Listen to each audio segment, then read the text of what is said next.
lang po yung sasabi ko sa ngayon po. Pero nandiyan na po yung tangki natin. Pag-drilling na po kami, nainkulang kasi malaki na po yung expense. Kung matutugtong po yung kuryente, baka possible po makapag-start. Salamat po. Hindi po yung pictures ha, nandito yung tao. Ngayon po, ang isa pa, tayo po magkakakuha tayo ng tubig. Kung sakaling magtira na po kayo dito, record na kayo ng energy, tumira na. Magagawa kami ng volume source para magkakalalagay ng pump para hindi na kayo magparabumba. Kung may kuryente na po.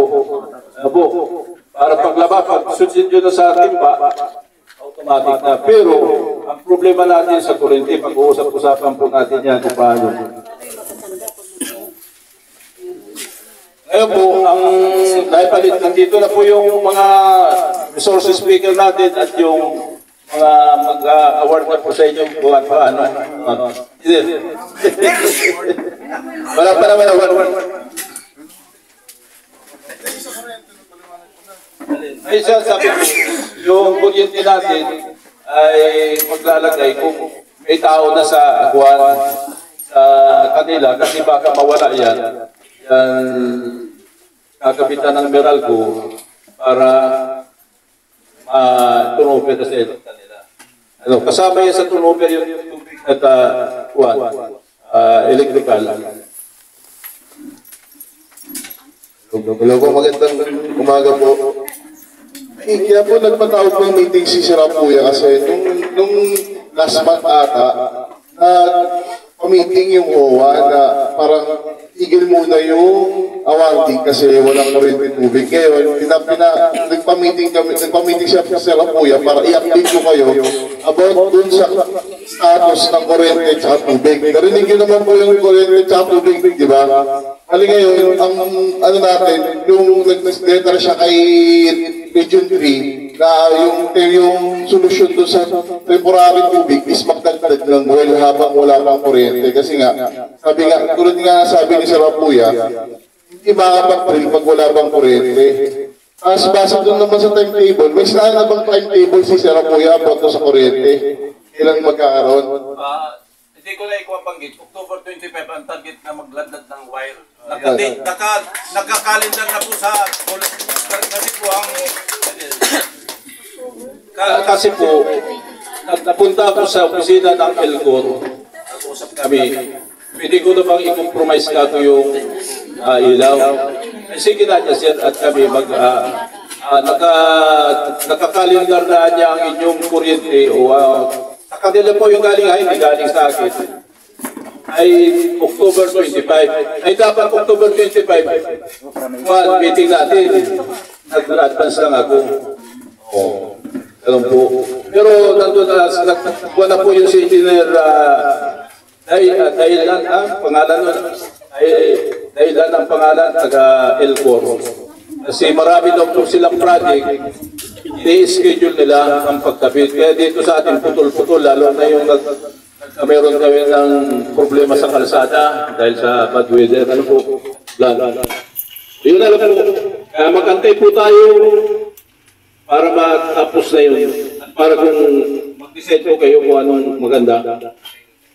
Regarding naman po, sa meeting, kaya nakikita na natin na malapit na tayo magkaroon ng kuryente tubig. Okay lang po ba sa inyo na yung pagka-award ngayon is pagpatuloy na? Yes! Pero, nagpapatuloy, pero yung kasi may mga problema tayo dito, yung mga nakatira. Sana ayusin nyo na po ngayon. Ay, yung may mga kore, sila yung nasa listahan, tapos yung bahay nila may nakatira iba.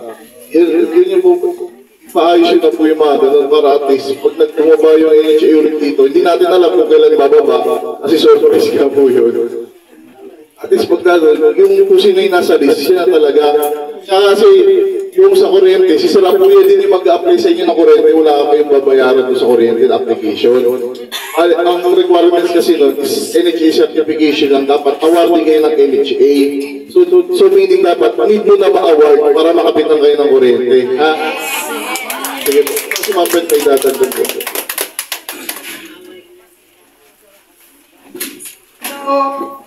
Since nung dati nagpunta kami,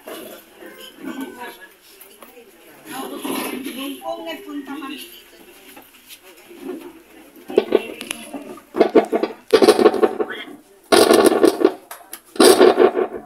po. Magandang umaga po. So, kami po sa NHA from April na nagpunta kami dito na nagkaroon tayo ng meeting. Consistent po yung ginagawa natin. na ang i-award po namin una is yung legal na 200 families. So, meron na po tayong 28. Meron na po, out of dun sa 200, meron na tayong 34 na na-award. So, ongoing na po yung payment nila. And announcement lang po dun sa 34 na awardee na namin. Meron po kaming Paymaya and Land Bank na pagbabayad para po mas madali yung transactions ninyo. Ini-encourage po namin kayo na doon na magbayad kasi medyo malayo po yung side. So, para din po mas madali din sa mga awardee na kasi medyo malayo din yung para at least yun yung easiest way para makabayad ng inyong tumulong sa loob. Siguro naman po, kakayanin po natin yung pagbabayad kasi kung kami. So, parang partner rin ka ng reminder sa 34 na award na may obligasyon po tayong magbayad dun sa ating award. Alam naman po natin na hindi libre yung sa ating lote na inyong pong pinitirahan. Nagkataon lang na yung pag-proseso po ng award ninyo, medyo nag-ibang tayo. Nawawala siya. Bakit nawawala? Oo, medyo nawawala. Ayan, tumayo na ako. So, yun po yun. So, ini-encourage po namin kayo, yung kung 34 na yun, na magbayad sa Paymaya or sa Land Bank. Meron na pong binigay sa inyong leaflet kung paano po yung pagbabayad, kung ano yung gagawin. Para, papasok po kayo sa website ng NHA. Nakalagay po yun sa Paymaya.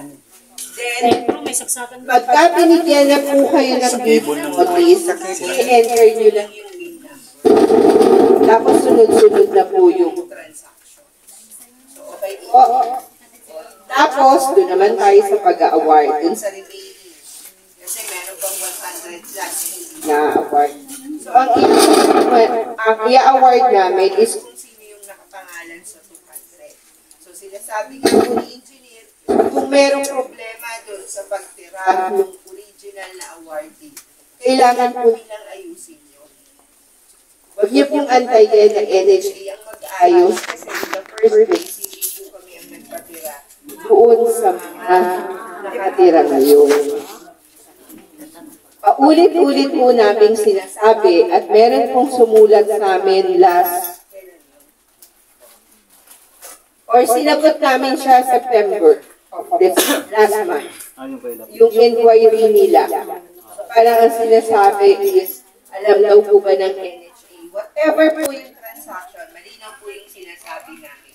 Whatever transaction na nag-transpire without the presence ng NHA staff, definitely, hindi po namin yun pinagkikintulutan. So wala po kami kinalaman sa kung ano man yung transaksyon na nag-transpire between dun sa awardee and dun sa taong hindi namin awardee. Okay? So, consistent po yung statement namin. At yun pong proseso ng pag-OBR o yung pag-inspection sa unit ninyo, yun po ay kumbaga, yun ay prosesong dapat pagdaanan ng bawat ma-award. Kailangan po, pag in-award namin, definitely, meron siyang occupancy verification step. So, umiikot yung NHA. So, yun ay proseso na talagang kahit saan pong proyekto ng NHA ay pinagdadaanan o ginagawa. So, yun ay official namin proseso. So, kung hindi naman NHA staff, kasi nagpapakilala naman po kami sa inyo, pag bumababa po kami dito with proper documentation, kung hindi NHA staff, wala po kaming ibang tinatalagang tao. So, malinaw po yun. So, consistent kami from the start na nag-meeting kami dito up to now na bumababa ho ulit kami sa inyo. Na ang pinoproseso muna namin is yung 200 legitimate na nakalista sa amin. So, pag dumating po tayo dun sa punto na talagang kailangan din namin i-award yung lote. So, definitely, whatever process na meron kami, yun ang i-apply namin. Hindi po maghihintay. Pero definitely, ipoprocess namin lahat. Yun. Pero ang ipoprocess namin, consistent kami ha sa pagsasabi, yung 200 na meron kaming listahan. Yun ang priority. O yun, ang tanong, paano kung wala yung original? Nagbigay na po kami ng matagal na panahon. At paulit-ulit namin sabi, yung original yung priority namin. Paano kung wala yung original? I-apply namin kung ano yung proseso ng NHA.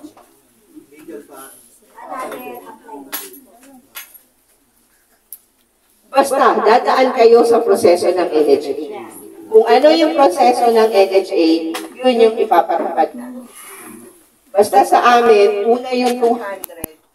Worst comes to worst na hindi namin ma-document yung 200, ipapataw namin yung prosesong dapat. Malinaw po? May mga tanong pa po ba? Ma'am, ano po yung proseso na sinasabi niyo na? After? Explain namin after. Sige, sige. Explain namin after. Okay po. Ano po, yung halimbawa po, nakatira po, yung original po, hindi na nagpapakita. Unang-una lang, nagpapakita, pero ulat sa po, ilang taon na, hindi na nakakita. Kaya nga po kami may occupancy verification. Yun yung purpose ng occupancy verification namin. Kaya pa po sinasabi namin, yung occupancy verification, yun ay proseso ng NHA. So, dinodocument namin. So, kung lahat ng occupancy verification namin, hindi talaga namin nakikita yung may-ari.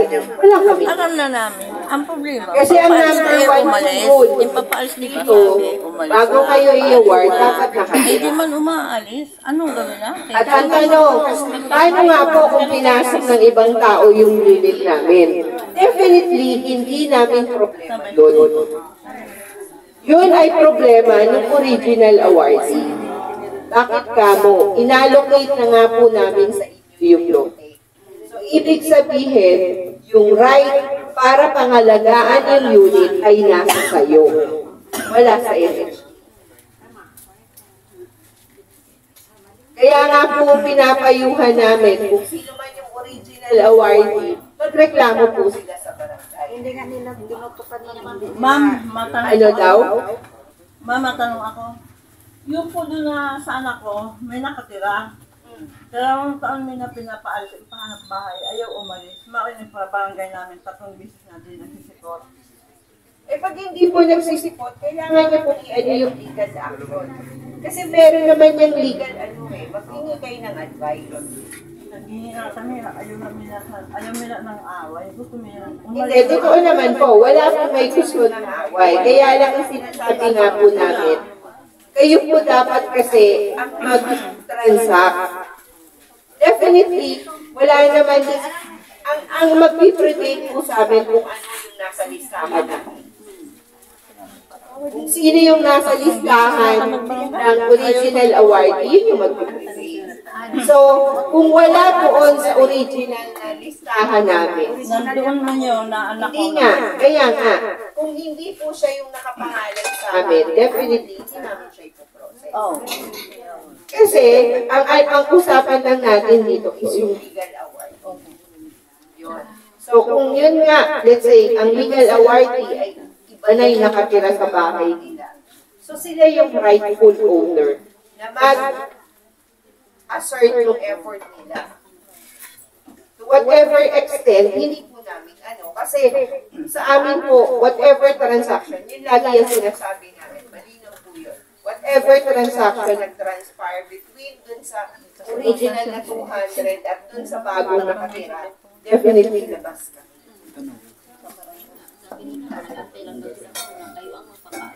Hindi mo kami ang magpapaalis.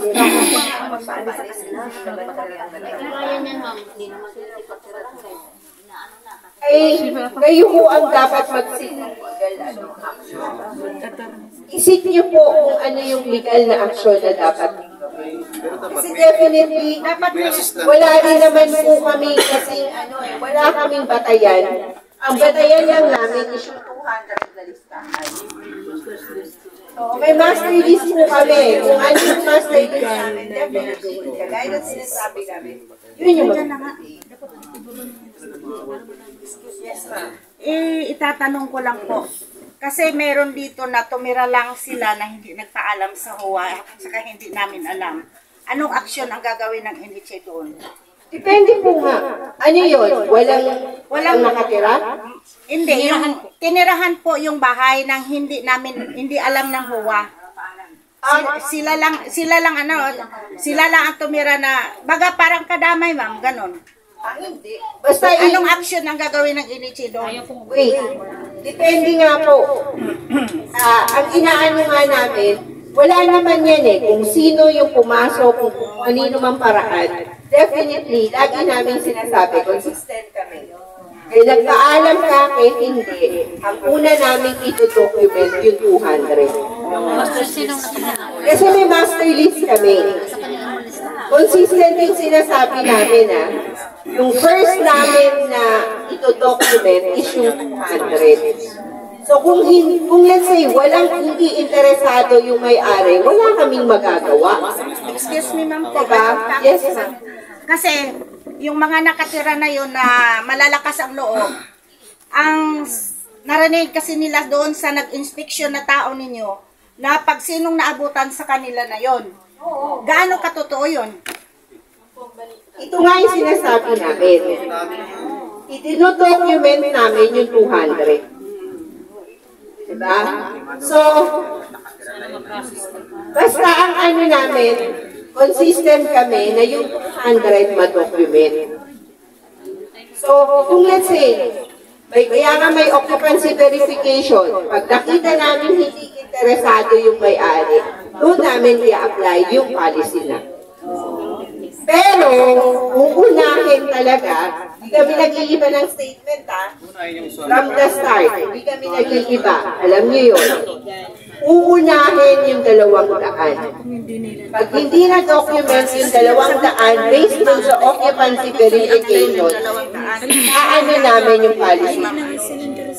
Pag sinong na-submit natin, yun ang documented na 200.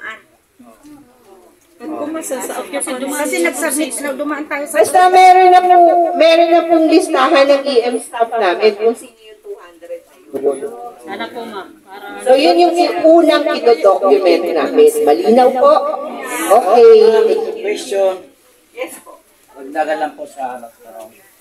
Yung po bang 200, yung po ba nasa listahan niyo po ba? Yung po kasi may mga namatay po ba na dating membro? Na replacement po ba? Yung po ay kasama na po ba doon sa 200 na napalitan? Paano na replacement?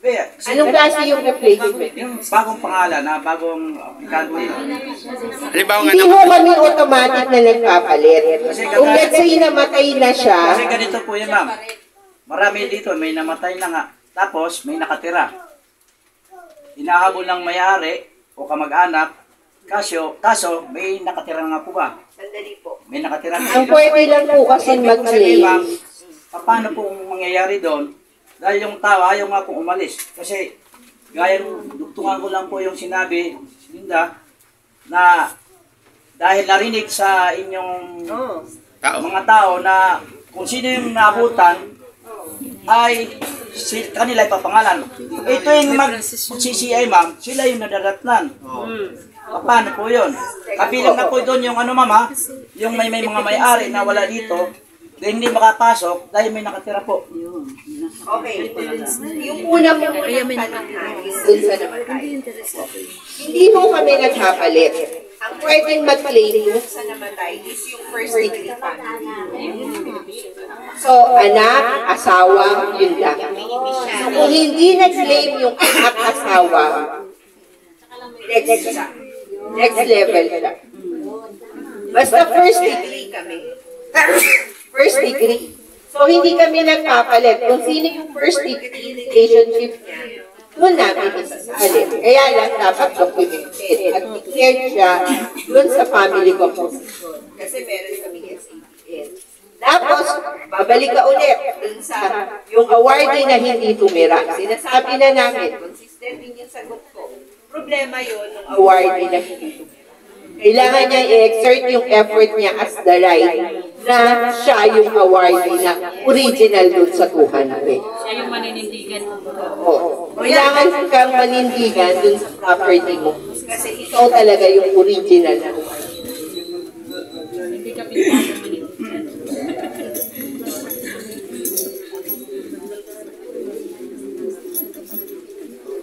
Okay na po. Yung proseso, ma'am, na sinasabi, ma'am. Anong proseso? Yung after... Huwag muna po natin yung pag-usapan. Ang pinag-uusapan muna natin ngayon is yung 200. After natin yung pag-uusapan. Okay. Basta tayo ngayon, ito-document yung 200. Yung after noon, after na rin natin pag-usapan. Kasi hindi pa na-document yung 200. Sige. Now, basta yung usapan, 200 muna ino-document. Yes.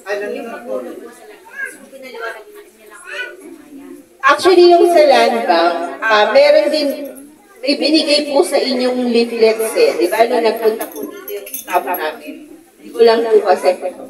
Pagka ikaw ay may account sa land bank, ganun din, iaano mo din to NHA payments. Actually, cellphone talaga siya. Internet siya. Paano ka nag-ano ng Maya? Ganun din. Kaya lang, ang sinasabi namin, whatever yung transaction nyo, yung initial transaction, paki-screenshot nyo. Kasi, lahat po ng official receipt, kasi yun ay ibibigay sa amin ng Paymaya and Land Bank. Yun po ay re-receivehan namin. Meron lang po kayong minimum fees. Pag Paymaya po yata 7 pesos per transaction. 15. Pagka naman po yata Land Bank, kung ikaw ay may account, 10 pesos per transaction. Kung wala kang account, 30 pesos yata po per transaction. Ang inaano lang natin, screenshot ninyo yung inyong transaction. Then, right after that transaction, meron kayong resibo sa amin. So, pwede nyo pag nagpunta kayo ng NHA, isang beses lahat ng Ma'am, excuse me po. Ma'am, kagaya po ako, nagtatry na po ako magbayad sa Paymaya. Ang ginagawa ko po, ini-screenshot, tapos po piniprint. Tapos dadaling ko na lang yun sa office niya. Thank you po. Mas better po yun. Kasi at least may proof kayo ng transaction. So pwede kasi, kailangan kasi namin yun, residuhan on the day na nagkaroon kayo ng transaction. Kasi binibigay ko sa Ma'am, isa pa. Ma'am, tanong ko lang, kasi pag nagbabayad sa Paymaya, may lumalabas na processing. Ilang araw po ba yun? Real time po ba yun sa inyo? Or may 2 or 3 days pa po? Actually, yun lang yung hindi ko clear. Pero ang alam ko po kasi, siguro, let's say 3 days or ano. Pero, ang ano po talaga, tinatransmit sa amin ng Paymaya, whatever transaction nag-transpire within the day. Okay po. Thank you po. Siguro naman, marireconcile naman yun. Yung let's say, nagbayad ka ng October, ano ngayon? 17. Oh, pag nakita naman kasi, kung naresibuhan namin siya ng 19 or ano, ibig sabihin, within that period, nagkaroon ka na transaction. Okay. Makare-reconcile naman if ever. Ma'am, abot dun sa pagbabay, ma'am. Wala po ba magiging problema kung halimbawa po yung nagbabayad through cellphone lang? inabot po ng ilang taon, hindi po punta sa inyong tanggapan? Hindi. Yun nga po yung sinasabi namin. Kailangan po, Para lang maklaro lang po ba? opo, para klaro din. Kailangan po kasi Screenshot mo nga yun. Para, Nahin ko niya po, ma'am eh. oo nga, siyempre, minsan naman pupunta kayo sa amin para i-claim yun. Pagka po kayo ay magpupuli pay, hindi pwedeng magpuli pay sa Paymaya. Kailangan kayong magsadya sa NHA kasi may kontrata kayong bibigyan. Yun. Mamaya pumunta akong Brunei, ma'am eh. Kaya, Okay lang. May asawa ka naman at may anak ka. Wala ba? O, yun po yung magta-transact in behalf ninyo. Basta, meron lang po kayong proof of payment. Ma'am, excuse me po. Ika-clarify ko na lang po yung tanong niya, ma'am. For example, within the 30 years of payment, for example po, the whole payment po ng housing namin. Hindi po kami nagpunta po sa NHA. So, ang ginawa po niya, for example po, kagaya niya, kinumpile niya lang lahat ng resibo niya. Then, on the 29th year ng payment, di ba last for example, ganun. Doon niya lang po naisipan na pumunta doon sa opisina nyo. Yun po parang yun ang gusto niyang itanong sa inyo kung makukumpile din. Ano po yun i-reconcile. Definitely, bago isa tayo yung pag-full payment, i-reconcile kung magkano pa talaga yung pakulaman. Kasi hindi pwedeng nagsara na may utang ka. Kasi ano yun kumbaga may individual account ka na. So, lahat ng pinabayad mo, kaya nga may PIN number, kasi yung PIN number papasok din sa personal account mo. So, whatever payment na nagka-transpire or binibigay mo, whatever transaction, yun ay nakaano din. So, magre-reconcile tayo based dun sa proof ng payment mo at saka yung pumasok dun sa NHA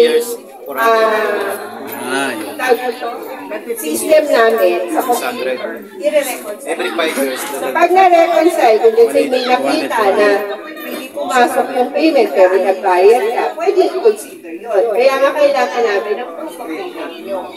Then, kung meron naman, let's say, kulang ka pala ng bayad. Akala mo kasi, na-skip ka ng isang buwan, hindi ka nakabayad. Pero sa amin, feel mo nakabayad ka na. Pero pag sa office namin, sa computer, hindi pa pala bayad. So, doon i-reconcile yun. Lahat ng kakulangan mo pa sa payment, magre-reflect yun. Ma'am, another question. For example, ma'am, binayaran ko na yung 1 whole year sa loob ng isang buwan. Tapos gusto ko magbayad na naman ulit next year. Pwede ba yun? Okay. Actually kasi, ang pagbabayad nasa convenience.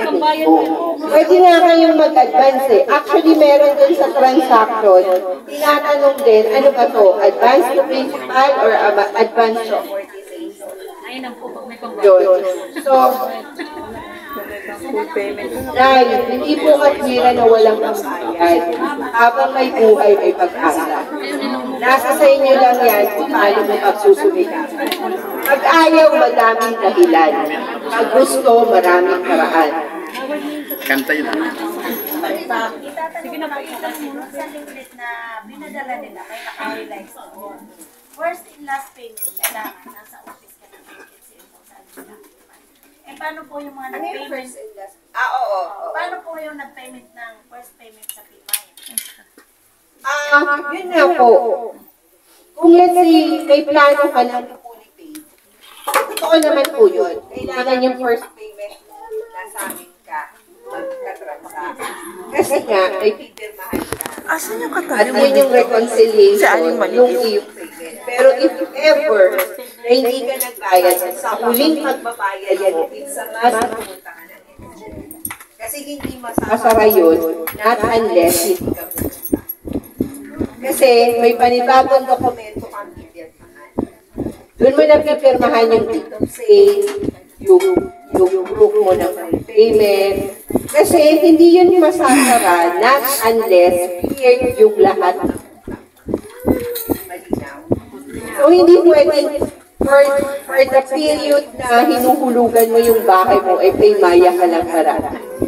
Pagka feel mo na fully paid ka na, kailangan mo na magsanda sa NHD para ayusin yung dokumentasyon ng bahay. Daw po. Okay na? Yes po. Good morning po. Tanong lang po yung if ever na na-award na po dun sa talaga kung may-ari. Once na relative po nagbayad, ano po bang relative? Halimbawa po, ilan na po dun sa nagbayad sa pangalan. Dapat po, ng may-ari.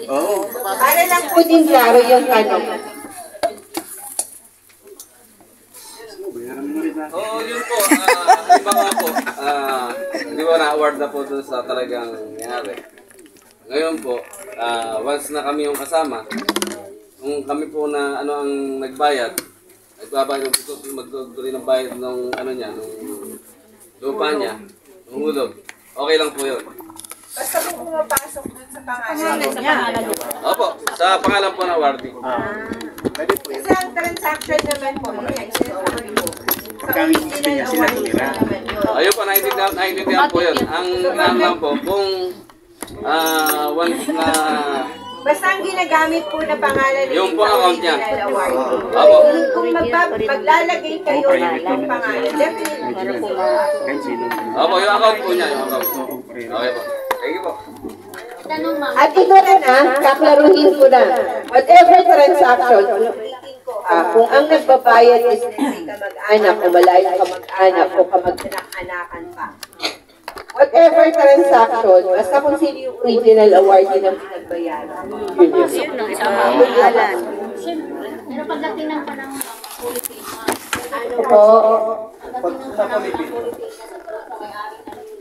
definitely, dapat ang humarap sa amin yung may-ari ng unit. Kung wala na. Buhay pa naman. Kung patay na. Yung may-ari ng unit pa rin yung dapat humarap. Kung patay na. Basta po ang kailangan lang namin is yung may-ari ng unit. Whatever. Di magpakita ng death certificate yung unang Meron kayong dokumento na namatay yung may-ari. Okay na po, wala ka na tanong. Okay, magandang umaga po. Nag-regarding naman po sa kuryente, yung sa application form po ng kuryente, yung unang 28 na na-awardan, hihingi po kayo sa apuyan ng application form kasi siya kukuha sa Meralco. Tapos sasabihin ko lang din sa kanya pabalik, siya na po bahala mag-ayos po nung Tanong mo na yung sa'yo. Ma'am, ako ma'am, kasama sa country po. Naiwan lang yung mga documents ko. Huli. Kaya wala kayong trip pass. Kaya mag-fill up doon. Naiwan yung documents, hindi ko na ipa. Ano yung lawan na hindi ko na Punta ko na lang doon. Sabi ko na. Pumunta na ako doon, ma'am. Sabihin mo yung kasama tayo. Pumunta ako doon, ma'am. Kasama ka. Sandali. Entry pass na ba yan? Oo, entry pass na. Hindi.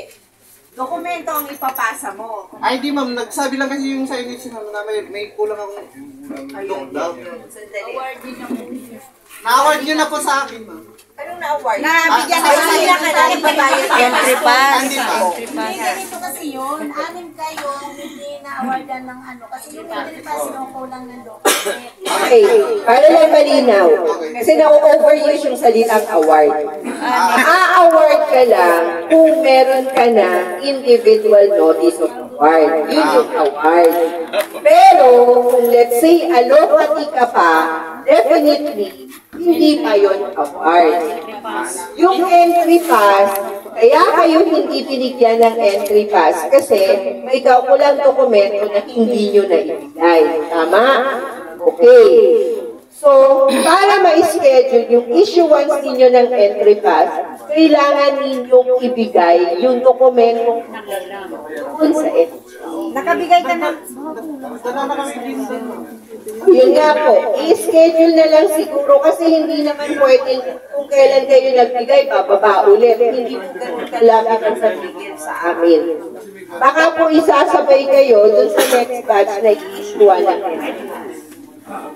So malaman nyo na lang po paano. Total si may contact naman po dun sa alamin nyo na lang po sa kanya. Pinapadala daw sa dala daw ako nito. Kanino po ipapadala? Wala kami. Nagdala na nga ako doon. Meron na yan siya, ma'am, na isubmit. Ay, Diyos mo po yung Nung pumunta kami, ma'am. Okay. Kung kayo ay nakapagbigay na po ng dokumento, mag-antay lang po tayo ng announcement. Okay. Yung papel mo. Opo. Kasi po, kung nakapagdala kayo, hindi po namin bigla-biglang magdadala yun. Kasi ibang unit ang nag-issue ng entry pass. So, hintay na lang po for further announcement. Baka yun na yung sinasabi ko, kuya. Baka isabay ka sa next batch ng issuance ng entry pass. Hintay lang. Tayo na announcement. Okay na po? Malinaw? Okay. Thank you. Nahihilo tuloy si Ma'am. Hello po. Ilan po na po na, ngayon po, yung mga problema po sa mga pagtira sa bahay, paayos na po kasi ngayon, ipagpapatuloy na po natin yung pag-award.